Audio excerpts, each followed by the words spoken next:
Hi verse, నేను మీ doctor MZ ఏఎస్కరి ఎండి యునాని. ఇవాళ నా టాపిక్ ఏంటి? సెన్సిటివ్ పెన్నిస్. సెన్సిటివ్ పెన్నిస్ అంటే ఏంటి?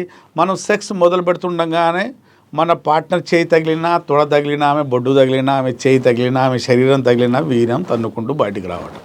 ఇంకా లోపల అంగం యోని లోపల పెట్టలేదు మనం, ఇంకా 4 ప్లేలోనే ఉన్నాం.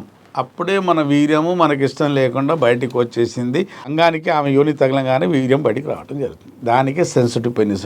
సెన్సిటివ్ పెన్నిస్ ఇంకా ఏంటంటే ఇంకెంత ముదురుతుంది అంటే, ఇది మన బాత్రూంలో మనం స్నానం చేసేటప్పుడు మన సబ్బు రుద్దడానికి ఇలా సబ్బు తీసుకెళ్ళి వెళ్తుండగానే వీర్యం బయటికి వచ్చేస్తుంది.